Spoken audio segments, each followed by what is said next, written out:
Good evening everyone. चलो शुरू करते हैं हम लोग ये चैप्टर का आखिरी topic, price elasticity of supply. बहुत छोटा सा टॉपिक है, प्लस बहुत ही आसान है, क्योंकि हम लोग ऑलरेडी इलास्टिसिटी ऑफ डिमांड पढ़े हुए हैं, है ना। जब डिमांड पढ़ रहे थे तब इलास्टिसिटी ऑफ डिमांड पढ़े थे। अब देखो, इसमें से इलास्टिसिटी ऑफ सप्लाई में से कुछ टॉपिक डिलीटेड है, पहले उसको मार्क कर लेते हैं क्या क्या डिलीटेड है, और फिर हम लोग देखेंगे क्या क्या हम लोगों को पढ़ना है। ठीक है, देखना, माइक्रो इकोनॉमिक्स में सप्लाई चैप्टर में price elasticity of supply, measurement of price elasticity of supply में सिर्फ एक ही मेथड हमारे सिलेबस में है। मतलब हम तो ये तो पढ़ेंगे यहां से लेके ये टॉपिक पढ़ना है हमको। Percentage method of measuring price elasticity of supply, ये हमको पढ़ना है। ठीक है, प्रोपोर्शनेट मेथड हम लोगों को नहीं पढ़ना है, हालांकि इसमें कुछ खास है भी नहीं। प्रोपोर्शनेट मेथड में पढ़ना नहीं है हमको, लेकिन इसमें कुछ खास था भी नहीं। याद करो, फॉर्मूला वही था, सिर्फ ये इंटू 100 जो है वो बस हट जाएगा, बाकी सब कुछ सेम रहेगा। तो कुछ अलग, ज्यादा कुछ अलग था भी नहीं प्रोपोर्शनेट मेथड में। आएगा, सब कुछ आएगा धीरे धीरे, ये पढ़ेंगे नहीं ना तो इसीलिए नहीं लिखेंगे। ठीक है, ठीक है। उसके बाद बाकी ऑलमोस्ट सभी टॉपिक हमारे सिलेबस में है, बस इतना ही डिलीटेड है, वो 2 लाइन जो है उतना ही डिलीटेड है। तुम्हारे स्कूल वाले तो चैप्टर उड़ा दे रहे हैं पूरा। सिलेबस से जो डिलीटेड है वो है सिर्फ प्रोपोर्शनेट मेथड, मतलब यहां से लेके यहां तक, बस। इसके अलावा बाकी सारा कुछ सिलेबस के अंदर में है। ठीक है, kinds of price elasticity of supply हमको पढ़ना है, और उसके बाद जो टॉपिक है ये हमारा, यहां पे लिख लो,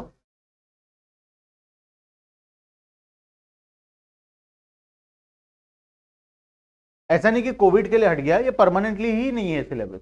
ठीक है, परमानेंटली ही नहीं है ये सिलेबस।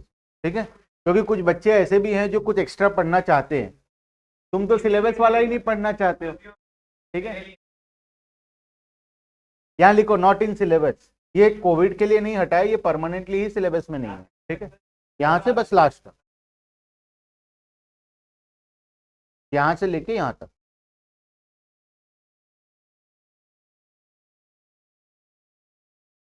ठीक है, क्लियर है, यहां से लेके यहां तक हमारे सिलेबस में ही नहीं है, स्टार्टिंग दिन से नहीं है। ठीक है, चलो अब हम लोग शुरू करते हैं, हम लोग ऊपर जाते हैं जहां से टॉपिक शुरू होता है, प्राइस इलास्टिसिटी ऑफ सप्लाई।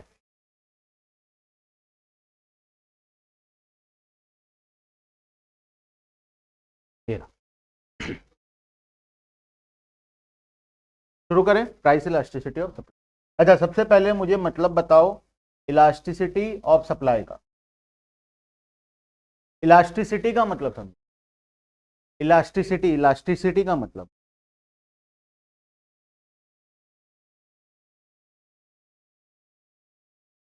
कितना प्राइस फॉल होगा तो कितना सप्लाई फॉल होगा। इलास्टिसिटी ऑफ, अच्छा, हम लोग अभी तक जो पढ़े थे, हम लोग सिर्फ क्या पढ़े थे, डायरेक्शन पढ़े थे कि प्राइस अगर बढ़ेगा। अभी तक जो पढ़े थे, मतलब इलास्टिसिटी का टॉपिक से जस्ट पहले यहां तक अगर बात करें तो हम लोग सिर्फ डायरेक्शन पढ़े थे, मतलब अगर प्राइस बढ़ेगा तो सप्लाई भी बढ़ेगा, अगर प्राइस कम होगा तो सप्लाई भी कम होगा। अभी तक हम सिर्फ इतना पढ़े थे। अब हम लोग देखेंगे ये इलास्टिसिटी ऑफ सप्लाई के अंदर कि प्राइस कितना से बढ़ने से सप्लाई कितना से बढ़ेगा। ठीक है, मतलब अब हम लोग क्वांटिटी में पूरा मेजर करेंगे, मतलब प्राइस में और क्वांटिटी में हम लोग मेजर करेंगे कि 10 रुपए से प्राइस बढ़ने से कितने रुपए से कितना यूनिट ऑफ सप्लाई इंक्रीज होता है। तो हम लोग एग्जैक्ट अब यहाँ पे कैलकुलेशन करेंगे। इलास्टिसिटी ऑफ सप्लाई का मतलब होता है किसी एक चीज के बढ़ने से या कम होने से। नॉर्मली इलास्टिसिटी का मतलब क्या होता है, नॉर्मली इलास्टिसिटी का मतलब होता है कितना फ्लेक्सिबल है। इलास्टिक देखो, इलास्टिक का मतलब क्या होता है, कितना फ्लेक्सिबल है। सप्लाई कितना फ्लेक्सिबल है, इलास्टिसिटी ऑफ सप्लाई का मतलब ये कितना फ्लेक्सिबल है। अब ये कितना फ्लेक्सिबल है हम किसके रेस्पेक्ट में मेजर करेंगे, हम लोग प्राइस के टर्म्स में मेजर करेंगे कि प्राइस के कितना चेंज होने से सप्लाई कितने यूनिट से इंक्रीज होगा या डिक्रीज होगा। ठीक है, क्लियर है। चलो अब price elasticity of supply refers two degree of responsiveness, degree of responsiveness.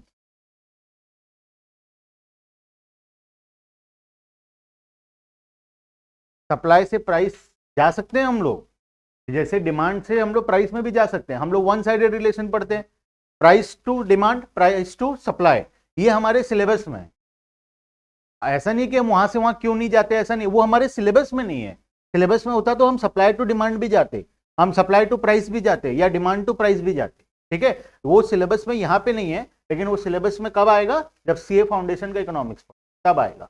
अभी तुम्हारे मैं सिर्फ आधा सिलेबस दिया हुआ है, मतलब price to demand, price to supply, ये रिलेशन सिर्फ अभी पढ़ाया जा रहा है। ठीक है, इकोनॉमिक्स को जब फर्दर स्टडी करोगे, ऐसा ये नहीं है कि दिस टू दिस हम कभी पढ़ेंगे ही नहीं, ये हमारे 11th-12th के सिलेबस में नहीं है, इसीलिए हम लोग नहीं पढ़ रहे हैं। अगर 11th-12th के सिलेबस में होता तो हम लोग इसको पढ़ते। ये तुमको कहाँ पे मिलेगा, ये तुमको सीए फाउंडेशन के सिलेबस में मिलेगा। सप्लाई टू प्राइस का रिलेशन भी सीए फाउंडेशन के सिलेबस में। ठीक है, मतलब और भी इकोनॉमिक्स अगर कहीं पे भी पढ़ोगे, फर्दर स्टडी करोगे इकोनॉमिक्स को स्पेशलाइजेशन लेके, तो वहां पे भी तुम लोगों को ये डिमांड टू प्राइस या सप्लाई टू प्राइस रिलेशन मिलेगा कि सप्लाई के कितना चेंज होने से प्राइस कितना चेंज होगा, या डिमांड के कितना चेंज होने से प्राइस कितना चेंज होगा। अभी हमारा क्लास 11th-12th के सिलेबस के अकॉर्डिंग हमको क्या पढ़ना है, price to demand and price to supply. Price to demand term 1 में पढ़ लिए, अब हमारा बारी है प्राइस टू सप्लाई पढ़ना। ठीक है, अब price elasticity of supply refers to degree of responsiveness of supply of a commodity with reference to change in the price of such commodity। मतलब डिग्री ऑफ रेस्पॉन्सिवनेस, कितना से चेंज होगा, क्या चीज, सप्लाई। सप्लाई कितना से चेंज होगा अगर प्राइस हम लोग चेंज करते हैं, प्राइस के चेंज होने से सप्लाई कितना से चेंज होगा। प्राइस के बढ़ने से सप्लाई बढ़ेगा, ये तो हमको पहले से पता है। प्राइस के कम होने से सप्लाई कम होगा, ये भी हम लोगों को पहले से पता है। लेकिन अब हम लोग क्या करने वाले हैं, यहाँ पे एग्जैक्टली मेजर करने वाले हैं कि प्राइस कितना से बढ़ेगा तो सप्लाई कितना से बढ़ेगा, और प्राइस कितना से कम होगा तो सप्लाई कितना से कम होगा। ठीक है, चलो यहाँ पे देखो एग्जाम्पल एक दिया हुआ है। For example if price elasticity of supply is 2, अगर 2 है प्राइस इलास्टिसिटी ऑफ सप्लाई, तो इसका मतलब क्या है। अच्छा, डिमांड के केस में हम लोग पढ़े थे, अगर इलास्टिसिटी ऑफ डिमांड -5 है तो इसका क्या मतलब होता है, ये माइनस का क्या मतलब है और ये 5 का क्या मतलब। माइनस का मतलब है इनवर्स रिलेशन, माइनस सिग्निफाई करता है इनवर्स रिलेशन। ठीक है, और 5 किस चीज को सिग्निफाई करता है, प्राइस अगर 1 से चेंज होगा तो डिमांड 5 से चेंज होगा, प्राइस अगर 1% से चेंज होगा तो डिमांड 5% से चेंज होगा। ये 5 का मतलब वो है। वहीं पे वैसे ही अभी इलास्टिसिटी ऑफ सप्लाई के केस में बताओ माइनस होगा या नहीं होगा, नहीं होगा, क्योंकि इनवर्स रिलेशन तो होता ही नहीं है, डायरेक्ट रिलेशन होता है। तो ये माइनस की जगह क्या होने वाला है, प्लस होने वाला है। अब उसके बाद मान लो 5 यहाँ पे है, तो ये 5 का मतलब क्या है, प्राइस अगर 1% से चेंज होगा तो सप्लाई 5% से बढ़ेगा। प्राइस अगर 1% से बढ़ेगा तो सप्लाई 5% से बढ़ेगा। प्राइस अगर 1% से कम होगा तो सप्लाई 5% से कम होगा। ये 5 का मतलब वो है। ठीक है, वैसे ही मतलब अब हमको इलास्टिसिटी ऑफ सप्लाई हमेशा क्या मिलने वाला है, पॉजिटिव में मिलने वाला। पहले हमको इलास्टिसिटी ऑफ डिमांड हमेशा क्या मिलता था, नेगेटिव में मिलता था, अब क्या मिलेगा, पॉजिटिव मिलेगा। ठीक है,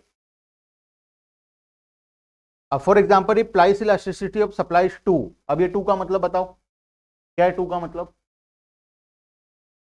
पहले तो प्लस लगा हुआ है सामने, मतलब डायरेक्ट रिलेशन है। ठीक है, अब ये 2 का मतलब अगर प्राइस 1% से चेंज होगा तो क्वांटिटी 2% से चेंज होगा। अगर प्राइस बढ़ रहा है तो क्वांटिटी भी बढ़ेगा, अगर प्राइस कम हो रहा है तो क्वांटिटी भी कम होगा। It means that 1% fall in price leads to 2% fall in supply, और 1% rise in price leads to 2% rise in supply. Clear है।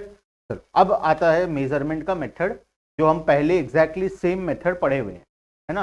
परसेंटेज मेथड टर्म 1 में डिमांड को मेजर करने के लिए हम लोग पढ़े हुए हैं, एग्जैक्टली सेम फॉर्मूला है, सिर्फ सप्लाई वर्ड की जगह क्या लगा हुआ है, सिर्फ डिमांड वर्ड की जगह सप्लाई वर्ड लगा हुआ है और कुछ भी लगा हुआ नहीं है, ठीक है। चलो सबसे पहले फॉर्मूला में आना, price elasticity of supply equals to percentage change in quantity supply divided by percentage change in price, ठीक है। अब परसेंटेज चेंज तो निकाल सकते हो, कैसे निकालोगे परसेंटेज चेंज किसी भी चीज का, एक एग्जांपल ले लें। अच्छा वो पेपर भी डिस्कस करना था थोड़ा सा, क्वेश्चन पेपर आंसर भेज दिया था, हाँ आंसर भेज दिया था, देख लिए थे क्या आंसर, सारा समझ में आ गया था क्या। अच्छा मुझे थोड़ा ये समझा दो तो क्वेश्चन नंबर 5 में, क्वेश्चन नंबर 5 निकालो थोड़ा, अगर समझ में आ गया था किसी को, फोन में है सब ग्रुप में है, ठीक है। क्वेश्चन नंबर 5 में जो टोटल कॉस्ट और एवरेज कॉस्ट है, टेस्ट का बात हो रहा है, जो संडे को टेस्ट था उस टेस्ट का क्वेश्चन नंबर 5 में जो टोटल कॉस्ट और एवरेज कॉस्ट है, स्टार्टिंग में 30-30 कैलकुलेट हुआ है, वो कैसे कैलकुलेट हुआ। फर्स्ट क्वेश्चन नंबर 5 का आंसर, सॉल्यूशन सेट खोलो,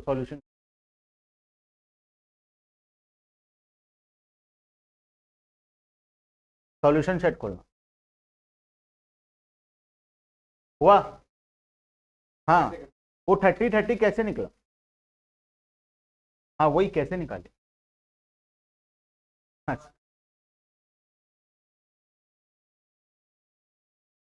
क्या 0 से 1 बढ़ा तो टोटल कॉस्ट लिखा है ना, तो फिक्स कॉस्ट तो हो सकता है ना, वही तो फिक्स कॉस्ट भी तो हो सकता है ना।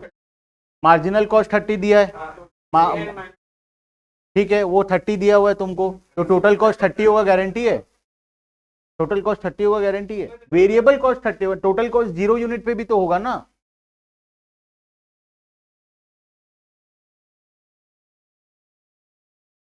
कहाँ लिखा है कहीं, हाँ यहाँ पे एक लाइन, ठीक है सुन लो, हम लोग यहाँ पे एक लाइन मिसिंग है क्वेश्चन में, मैं इसीलिए डिस्कस करवाया, वरना तो सॉल्यूशन सेट भेज दिया था।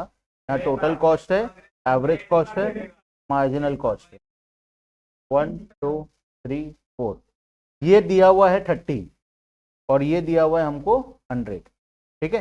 ये 30 दिया हुआ है, ये 100 दिया हुआ है।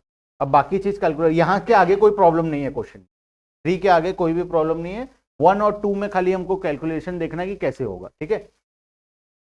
जब तक ये कैलकुलेट नहीं होगा तब तक ये नहीं हो पाएगा, ठीक है। अब इसको कैलकुलेट करने के लिए टोटल कॉस्ट ऑफ 0 यूनिट दरकार, तभी तो मार्जिनल कॉस्ट को ऐड करोगे तो total cost of first unit आएगा। तो तुम लोग 30 जो लिखे हो वो करेक्ट लिखे हो, आंसर भी 30 होगा, लेकिन उसमें एक एजम्पशन ये है कि फिक्स्ड कॉस्ट क्या है, 0 है, ये हिडन एजम्पशन, ये एजम्पशन फिक्स्ड कॉस्ट 0 होगा बोल के क्वेश्चन में लिखा हो या ना लिखा हो, अगर कभी भी ऐसा सिचुएशन आता है तो फिक्स्ड कॉस्ट को एज्यूम क्या करना है, 0 है बोल के एज्यूम करना है, ठीक है। तो एट 0 यूनिट ऑफ आउटपुट हम लोग क्या एज्यूम करेंगे, फिक्स्ड कॉस्ट क्या है, 0 है, लेकिन ऐसा जरूरी नहीं है कि वो 0 होगा, हमेशा नहीं होगा, ठीक है। क्वेश्चन को देखना है, क्वेश्चन में अगर तुमको लगे कि फिक्स्ड कॉस्ट का डेटा मिसिंग है तभी उसको क्या एज्यूम करना है, 0 एज्यूम, अदरवाइज 0 एज्यूम नहीं करना है, ठीक है। अच्छा अगर फिक्स कॉस्ट यहाँ पे अगर 10 होता, मान लो फिक्स कॉस्ट 10 होता, क्वेश्चन में दिया होता, तो फिर यह 40 होता, ठीक है, क्योंकि at 0 unit of output total cost 10 होगा, मार्जिनल कॉस्ट हम निकाल नहीं सकते, एवरेज कॉस्ट हम निकाल नहीं सकते, तो ये 10 होगा, सिर्फ 10 से 40 में इंक्रीज हुआ तो कॉस्ट, मार्जिनल कॉस्ट कितना से बढ़ा, 30 से, ठीक है। तो फिक्स कॉस्ट हम क्या एज्यूम करके चलेंगे, 0 है बोल के एज्यूम करके, हाँ बताया था, तुम नहीं आए थे पहले, ठीक है। चलो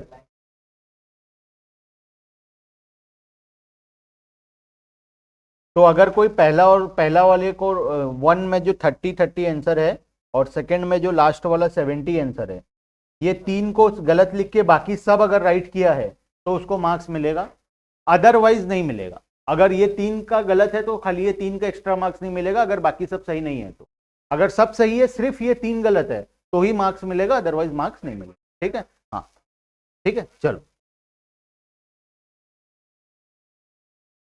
शुरू करते हैं, है ना। Price elasticity of supply, percentage change in quantity supply divided by percentage change in price. कैसे निकालोगे percentage change in quantity supply और परसेंटेज चेंज इन प्राइस? एक एग्जांपल ले लेते हैं।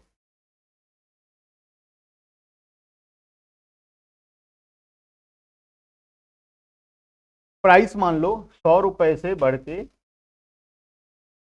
300 हो, ठीक है। क्वांटिटी 5000 यूनिट से क्या होगा, बढ़ेगा या कम होगा?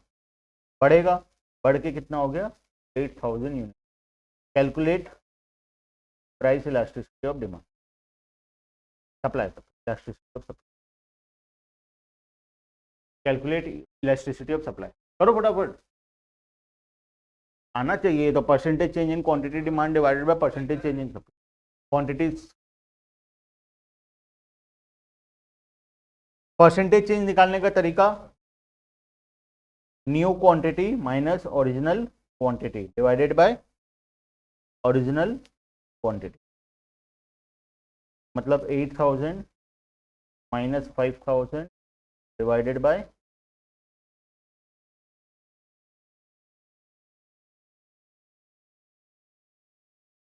कितना होगा ये 150। अच्छा, फाइनल आंसर 150 ये बताओ ना, तो ये इंटू 100 लगा लेना। बोलो 60%। वहीं परसेंटेज चेंज इन प्राइस निकाल लो, कितना 200 डिवाइडेड बाय 100, 200 इक्वल्स टू 200%। दोनों को कर लो, percentage change in quantity supply divided by percentage change in supply divided by percentage change in price. तो कितना होगा percentage change in supply 60 divided by 200, 60% divided by, ठीक है, 6/20 इक्वल्स टू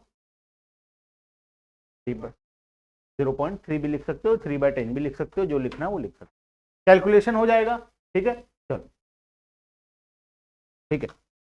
अब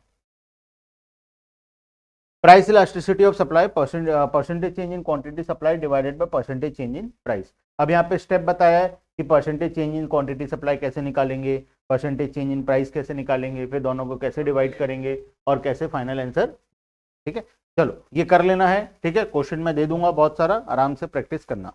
अब होता है elasticity is a unit free measure. Elasticity is a unit free measure कैसे? फॉर्मूला कोई ढंग से अप्लाई किया तो पता चल जाएगा। क्या यूनिट ऑफ मेजरमेंट क्या होता है इलास्टिसिटी का? जैसे प्राइस का रुपीज में होता है, सप्लाई का क्वांटिटी में होता है। इलास्टिसिटी का क्या होता है? कुछ भी नहीं होता। इलास्टिसिटी कैलकुलेट करने टाइम हम क्या किए थे, percentage change in quantity divided by percentage change in price. तो ऊपर नीचे परसेंटेज परसेंटेज कट जाता है, ठीक है। तो क्वांटिटी जो यूनिट ऑफ मेजरमेंट है वो क्या होता है, कुछ भी नहीं रहता, यूनिट फ्री हो जाता है मेजर, ठीक है। -2 है तो ये -2 ही है सिर्फ, अगर नहीं +2, यहाँ सप्लाई में तो प्लस होगा ना, तो +2 है मतलब वो सिर्फ +2 है। +2 के बाद इसमें कुछ यूनिट ऑफ मेजरमेंट नहीं है, ठीक है। तो हमेशा इलास्टिसिटी क्या होता है, यूनिट फ्री मेजर होता है। एमसीक्यू में 1 मार्क्स में कहीं पे भी क्वेश्चन आ सकता है। The coefficient of price elasticity of supply is a pure number and independent of price and quantity unit. It happens because elasticity consider percentage change in price and quantity supply, ठीक है। चलो अब देखो, ये positive होगा, ये तो पता है सबको। क्यों पॉजिटिव होगा हमेशा? क्योंकि डायरेक्ट रिलेशन है।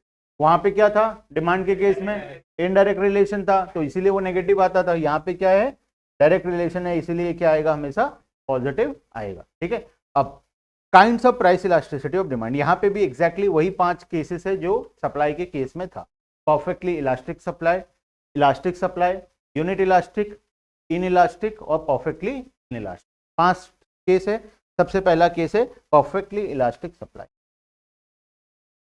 परफेक्टली इलास्टिक सप्लाई मतलब इलास्टिसिटी ऑफ सप्लाई क्या होगा, इनफाइनाइट, ठीक है। कब होगा ऐसा, कब होगा ऐसा? जब थोड़ा सा भी अगर प्राइस चेंज हो तो इलास्टिसिटी क्या हो रहा है, इनफाइनाइट, सप्लाई क्या हो रहा है, इनफाइनाइट यूनिट से चेंज हो रहा है, ठीक है। तो उस केस में क्या होगा, इलास्टिसिटी ऑफ सप्लाई इनफाइनाइट आएगा, ठीक है। When there is a infinite supply at a particular price and and the supply becomes zero with a slight fall in price, then the supply of such commodity is said to be perfectly, ठीक है। ये same case था demand के में भी, perfectly elastic demand, ठीक है। In such a case elasticity of supply equals to infinite and the supply curve is horizontal straight line parallel to x. ये क्या सिग्निफाई कर रहा है, देखो प्राइस, इस प्राइस पे सप्लाई कितना भी चेंज हो सकता है, कम हो सकता है, बढ़ सकता है, कुछ भी हो सकता है, लेकिन अगर प्राइस को थोड़ा सा बढ़ा दो या थोड़ा सा कम कर दो तो सप्लाई कितना है उसकी प्राइस में, जीरो, ठीक है। तो प्राइस के थोड़ा भी चेंज होने से सप्लाई क्या हो जाएगा, जीरो हो जाएगा। बढ़ने से भी चेंज होगा, बढ़ाने का स्कोप नहीं रहेगा। जब मोनोपोली बिजनेस होता है तो सप्लाई में प्राइस बढ़ाने का स्कोप ही नहीं होता, ठीक है। कम करने का स्कोप है नहीं, मार्जिन ही नहीं है, बढ़ाने का स्कोप ही नहीं है, बढ़ा नहीं सकते, बढ़ाएंगे तो बिकेगा ही नहीं माल, ठीक है। ना बढ़ाने का स्कोप है ना कम करने का, ठीक है। It must be noted that perfect elastic supply is the imaginary situation. Real life में ऐसा सिचुएशन एग्जिस्ट नहीं करता। परफेक्ट कंपटीशन ही रियल लाइफ में एग्जिस्ट नहीं, 100% परफेक्ट कंपटीशन रियल लाइफ में एग्जिस्ट नहीं करता, क्योंकि किसी ना किसी तरीके से किसी ना किसी दुकान का प्रोडक्ट डिफरेंशिएशन हो ही जाता है। जैसे अगर हम सब्जी बाजार भी गए तो हम भी आलू में प्रोडक्ट डिफरेंशिएशन कर ही लेते हैं कि उसके दुकान का ज़्यादा अच्छा है, इसके दुकान का खराब है। 1 रुपये वो ज़्यादा लेता है लेकिन वो ज़्यादा अच्छा पैकिंग करके या ज़्यादा अच्छे से तरीके से देता है। तो वो परफेक्ट कॉम्पिटिशन रियल लाइफ में एग्जिस्ट नहीं करता, ठीक है। 100% परफेक्ट कॉम्पिटिशन का बात कर, वरना परफेक्ट कॉम्पिटिशन अगर बोलोगे तो बहुत सारे बिजनेस है। रियल लाइफ में 100% परफेक्ट कॉम्पिटिशन एग्जिस्ट नहीं करता, ठीक है। Perfectly in elastic supply, next है परफेक्टली इन इलास्टिक। अब प्राइस जितना भी चेंज करो सप्लाई क्या रहेगा, कांस्टेंट रहेगा। सप्लाई बिल्कुल भी बढ़ेगा नहीं या कम नहीं होगा, सप्लाई हमेशा कांस्टेंट रहेगा। When the supply does not change with change in price then supply of such commodity is said to be perfectly, in such a case elasticity of supply equals to 0 and the supply curve is vertical straight line parallel to y-axis, ठीक है। it must be noted that perfectly inelastic supply is also imaginary, ये भी एक imaginary, ठीक है। अब next third highly elastic supply. Highly elastic क्या होगा,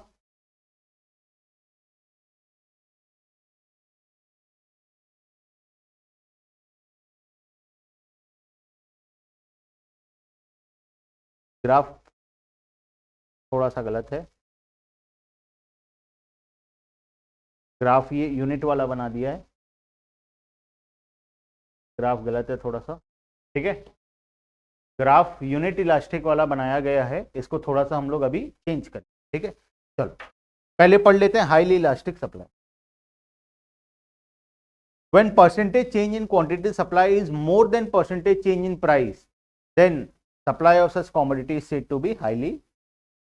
जब सप्लाई परसेंटेज चेंज इन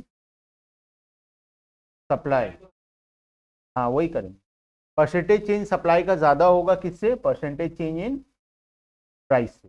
मतलब प्राइस अगर 10% से बढ़ रहा है तो सप्लाई 20, 30, 40% से बढ़ रहा है, तो उस केस में क्या होगा, इलास्टिसिटी मोर देन 1 आएगा। क्योंकि फॉर्मूला में डाल के देख लो, ऊपर सप्लाई है नीचे प्राइस है, सप्लाई ज्यादा से चेंज हो रहा है प्राइस कम से चेंज हो रहा है, तो इलास्टिसिटी 1 से ज्यादा ही आएगा, ठीक है। तो यहाँ पे इलास्टिसिटी क्या होगा, हमेशा 1 से ज्यादा होगा, ठीक है। अब इस ग्राफ को थोड़ा सा चेंज करेंगे, यहाँ पे एक लाइन बनाया जाए, यहाँ पे एक लाइन बनाया जाएगा, लाइन को यहाँ तक लिया जाएगा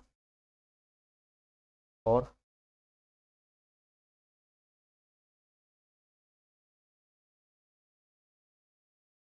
तुम बगल में दूसरा ग्राफ ही बना लो, बेटर रहेगा। एग्जाम टाइम अननेसेसरी कंफ्यूजन होगा, तो यहाँ पे ग्राफ बना लो छोटा सा,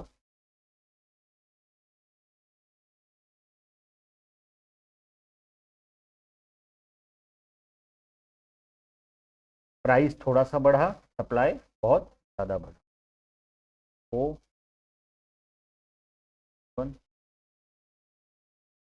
प्राइस P टू P1 गया, मतलब थोड़ा सा इंक्रीज हुआ, तो सप्लाई Q से Q1 ज़्यादा तेजी से इंक्रीज हुआ, इसको बोलेंगे हाईली इलास्टिक सप्लाई, ठीक है।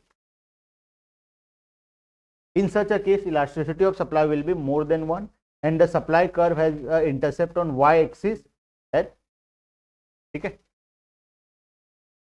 अच्छा, बहुत सारे बुक में क्या करता है ना, इसको ये ग्राफ को ऐसे नहीं बना के वो लोग क्या कर देते हैं, इस प्रकार से इसको कट करके बनाते हैं, यहां से शुरू करें, ठीक है उसका पीछे का भी लॉजिक, लेकिन वो लॉजिक में हमको जाना नहीं है। ये लोग क्या करते हैं, ये लोग इसको इस प्रकार से ज्वाइंट करते हैं, ठीक है। हाँ, लेकिन ये रियलिटी में ऐसा नहीं होना चाहिए। ग्राफ जो तुम बाद में भी जाके पढ़ोगे या और भी कोई बुक में चेक करोगे, शायद मेरे हिसाब से संदीप गर्ग में ऐसा ड्राइंग होगा, यहां से ऐसा है क्या, किसी के पास है तो देख लेना बाई चांस।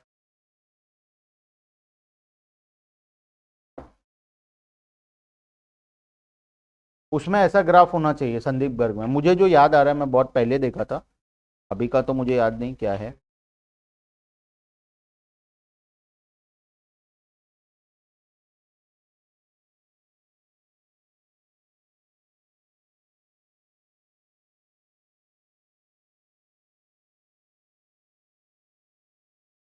यस, वही ग्राफ है, ये वाला ग्राफ बनाया संदीप गर्ग में। ये ग्राफ का हमको कोई नीड नहीं है, हमारा ये ग्राफ 100% करेक्ट है, ठीक है। हाँ, आराम से 100%। कोई काट दिया, बाई चांस मार्क्स नहीं दिया तो मेरे पास लेके आना उसको, ठीक है, इंसान को भी लेके आना। चलो ठीक है, चलो।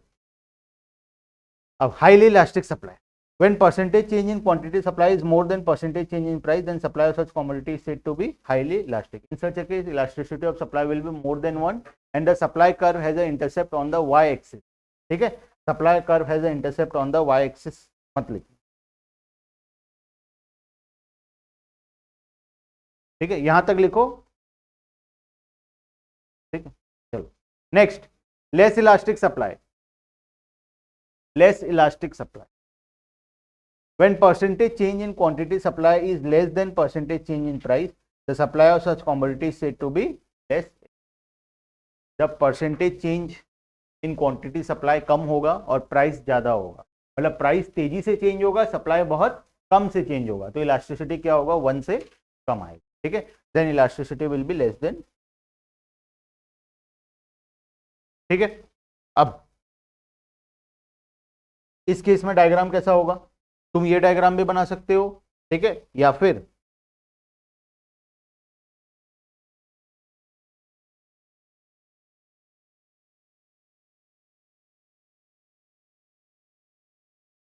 इसको और थोड़ा सा,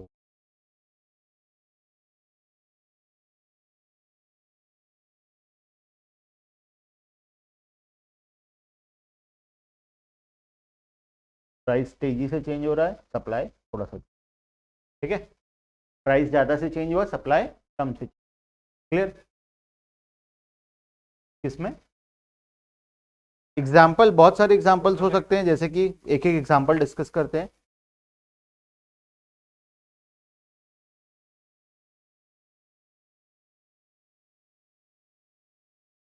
लेस इलास्टिक सप्लाई कौन से केसेस में हो सकता है बताओ।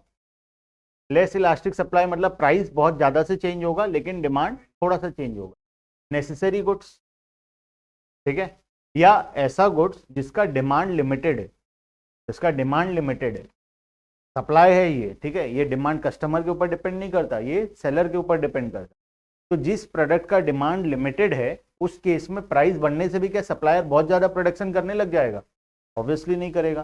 तो प्राइस बढ़ने के बावजूद भी उसका सप्लाई क्या रहेगा, लिमिटेड ही रहेगा। या फिर हम ऐसा बात कर सकते हैं कि वो गुड्स जिसका रॉ मटेरियल बहुत शॉर्टेज है, जिसका या रॉ मटेरियल बहुत स्केयर है, बहुत कम है जिसका रॉ मटेरियल, तो उस केस में क्या होगा, प्राइस बढ़ने के बाद भी सप्लाई क्या रहेगा, कम ही रहेगा, क्योंकि वो बनाने के लिए रॉ मटेरियल ही नहीं है बहुत ज्यादा, ठीक है। तो ये सप्लाई का बात हो रहा है, डिमांड पॉइंट ऑफ व्यू से मत सोचना, कस्टमर के पॉइंट ऑफ व्यू से, ये दुकानदार के पॉइंट ऑफ व्यू से, ठीक है।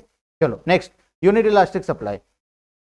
यूनिट इलास्टिक में क्या होने वाला है, जितना से प्राइस चेंज होगा उतना से ही सप्लाई भी चेंज होगा, तो यहाँ पे इलास्टिसिटी ऑफ सप्लाई क्या आएगा, 1 आएगा।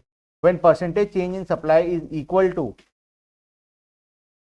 equal to percentage change in price, then the supply of such commodity is said to be unit elastic, ठीक है।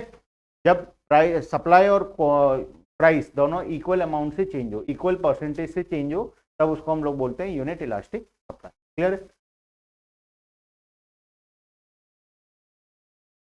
नहीं हुआ है, नहीं हुआ, अभी तो बहुत बाकी है। देखो अभी, अरे रुको तो, कहाँ खत्म नहीं हुआ है अभी, रुको बता रहा हूँ क्या क्या बाकी है, बता रहा हूँ, ठीक है। क्लियर है यहां तक, कोई डाउट नहीं? चल अब, नहीं ऑब्वियसली नहीं, वो कुछ वो देखो तो डिफरेंस बिटवीन कोई सा है क्या इसमें? वो भी नहीं है ना एक ठो?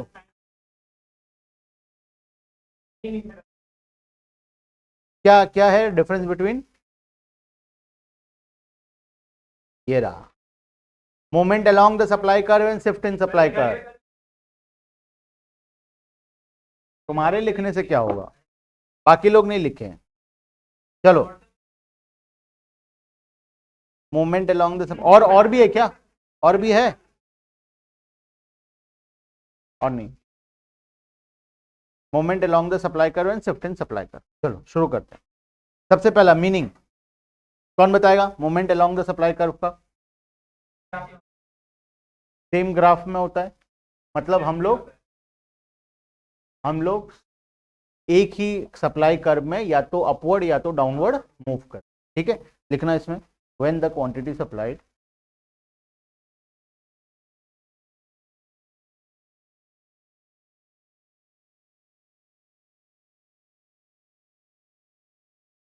changes due to change in price keeping other factors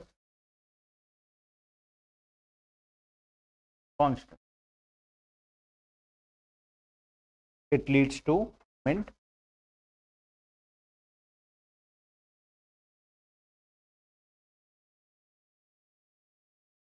along the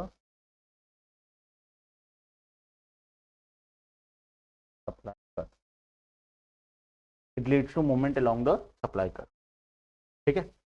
shift in supply curve, price को छोड़ के अगर और किसी फैक्टर के वजह से सप्लाई चेंज होता है तो उसको बोलते हैं हम लोग movement along the movement shift in supply curve, ठीक है। When the supply changes due to change in any factor other than price, other than price, price को छोड़ के अगर किसी फैक्टर की वजह से सप्लाई चेंज होता है तो उस केस में क्या होता है, शिफ्ट इन सप्लाई कर्व, ठीक है। बाकी आगे का लिखना, it leads to shift in supply curve. Next, effect on supply curve क्या होता है बताओ? इफेक्ट ऑन सप्लाई कर्व क्या होगा फर्स्ट वाले में? Movement along the supply curve में अपवर्ड एंड डाउनवर्ड मूवमेंट, मतलब हमारा कर्व सेम रहेगा, सिर्फ हम लोग या तो ऊपर या तो नीचे मूव करेंगे, ठीक है। The movement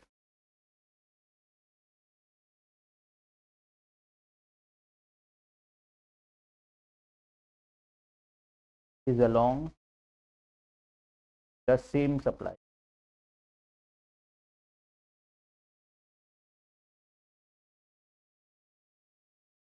either upward or downward, ठीक है, या तो ऊपर या तो। Next, shift in supply curve के केस में, इस केस में क्या होगा? पहली बात तो कर्व शिफ्ट होगा, या तो लेफ्ट साइड शिफ्ट होगा या तो राइट साइड शिफ्ट।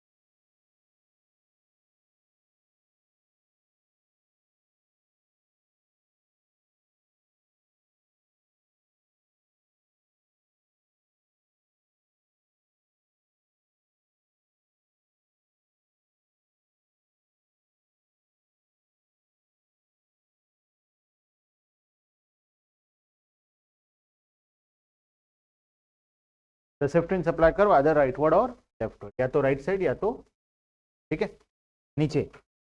रीजन क्यों ऐसा होता है? इसमें प्राइस चेंज होता है, इसमें अदर फैक्टर चेंज होता है, ये तो सबको पता है, ये तो हम लोग फर्स्ट रीजन में लिख ही सकते हैं। लेकिन दूसरा रीजन साथ में बुक में भी नहीं दिया हुआ है, लेकिन लिखना चाहो तो ये लिख सकते हो कि इसमें X axis and Y axis दोनों में जो वेरिएबल है वो दोनों चेंज हो रहा है, और इस केस में क्या हो रहा है, सिर्फ एक वेरिएबल चेंज हो रहा है, ठीक है। इसका सेकंड पॉइंट में लिख, फर्स्ट पॉइंट तो वही लिखना, इसमें क्या हो रहा है, सिर्फ प्राइस के चेंज होने की वजह से हो रहा है, और इसमें अदर फैक्टर के चेंज होने की वजह से हो रहा है। दूसरा पॉइंट रीजन के अंदर ये भी लिख सकते हैं कि इसमें एक्स एक्सिस और वाई एक्सिस में जो वेरिएबल है दोनों चेंज हो रहा है फर्स्ट वाले में, और दूसरे वाले में सिर्फ एक्स एक्सिस में जो वेरिएबल है वो चेंज हो रहा है, वाई एक्सिस वाला वेरिएबल क्या है, कांस्टेंट। वाई एक्सिस में प्राइस होता है, प्राइस कांस्टेंट है, सिर्फ एक्स एक्सिस में जो वेरिएबल है वो चेंज। ठीक है, इसीलिए यहाँ पे क्या हो रहा है, movement shift in supply curve. ठीक है, तो पॉइंट 1 पॉइंट 2 दोनों लिखा जा सकता है, एक भी लिखने से पूरा फुल मार्क्स मिलेगा, दो लिखने से भी पूरा फुल मार्क्स। ठीक है, सेकेंड पॉइंट अपने खुद के समझने के लिए। ठीक है, फर्स्ट पॉइंट तो रीजन, एक्चुअल रीजन है, सेकेंड पॉइंट खुद के समझने के लिए। ठीक है, चलो अब भी नहीं हुआ है, अभी बहुत कुछ बाकी है, चिंता मत करो, अभी टाइम बचेगा तो मैं पुराना चैप्टर का रिवीजन कराऊंगा, चिंता मत करो। ठीक है, चलो अब हम लोग कुछ क्वेश्चन करेंगे। सबसे पहले फॉर्मूला अप्लाई करेंगे, है ना, जो सप्लाई इलास्टिसिटी का है। क्या हुआ, क्या मयंक, बताओ, हमको भी बताओ। नहीं, अगर बताने लायक है तभी बताओ, ना नहीं बताओ। चलो लिखो, क्वेश्चन लिखो।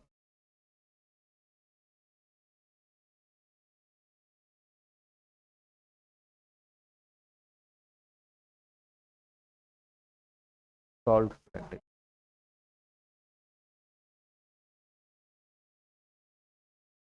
कैलकुलेट इलास्टिसिटी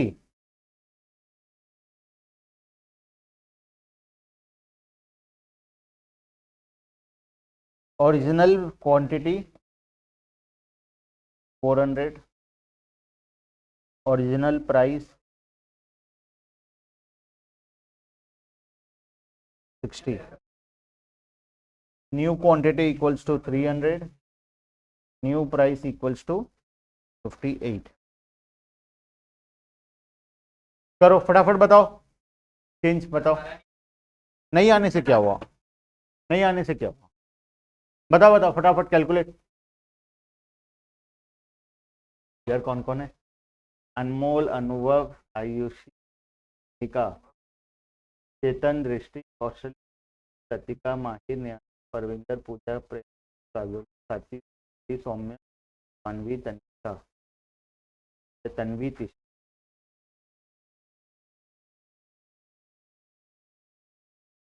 ये क्या पता, परसेंटेज चेंज इन सप्लाई निकालना है, परसेंटेज चेंज इन प्राइस निकालना है, दोनों को डिवाइड करना है, और इलास्टिसिटी ऑफ सप्लाई निकालना है।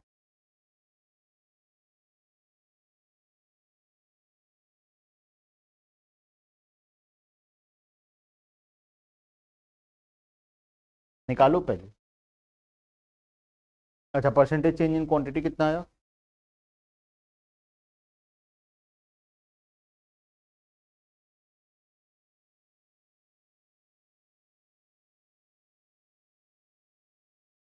25। Percentage change in price 10/3, percentage change इन ये, दोनों को डिवाइड करने से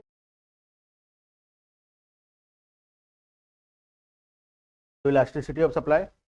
माहिर फाइनल आंसर बताओ, ठीक है, final answer elasticity of supply बताओ मुझे, कितना आया।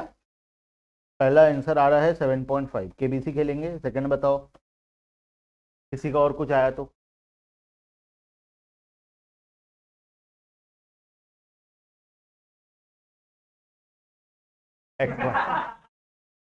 पहले चार ऑप्शन पूरा करो,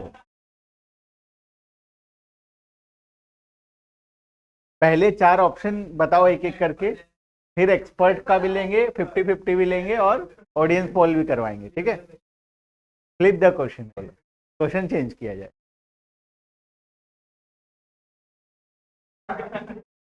फ्लिप, बताओ बताओ नेक्स्ट। सबका आया क्या 7.5, सबका आ गया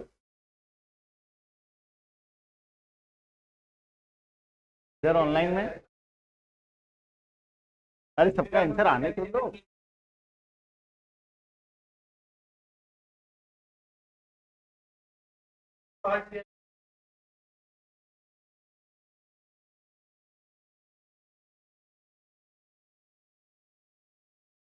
परसेंटेज चेंज इन क्वांटिटी कितना आएगा?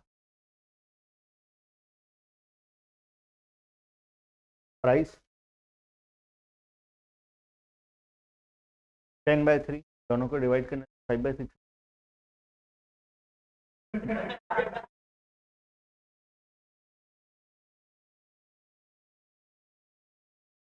7.5 सही आंसर, ठीक है।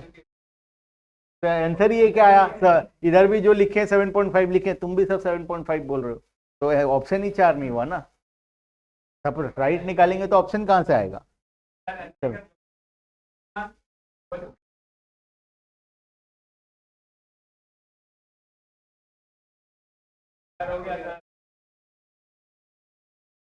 वेट करना चाहेंगे? ये इतनी धनराशि का क्या करेंगे आप?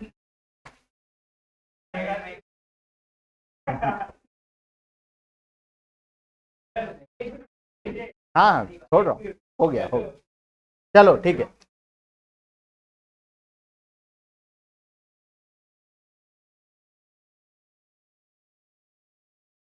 तो हमारा 2 चैप्टर का टेस्ट हो चुका है, प्रोडक्शन और कॉस्ट का, है ना। उसके बाद हम लोग नेक्स्ट जो है रेवेन्यू, छोटा सा चैप्टर है, तो रेवेन्यू का और सप्लाई का एक साथ लेंगे संडे को टेस्ट। नहीं नहीं देना है सबको टेस्ट, टेस्ट सबको देना है। वो स्कूल वाले के भरोसे तो ऐसे सब बेवकूफ के बेवकूफ रह जाओगे परमानेंटली, क्या फायदा होगा?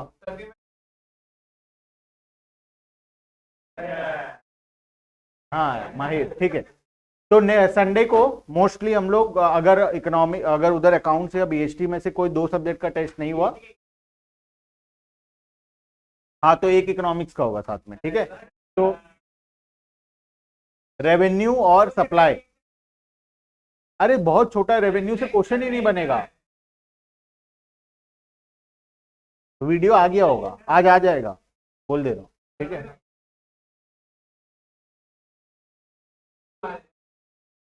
ठीक है, डिस्कस करेंगे फ्राइडे को, ठीक है चलो। हाँ तो वेंसडे को डिस्कस करेंगे, चलो आज मंडे है ना, चलो ठीक है। चलो तो आज के लिए इतना ही, बाकी का डिस्कशन नेक्स्ट क्लास में, ठीक है। Bye bye.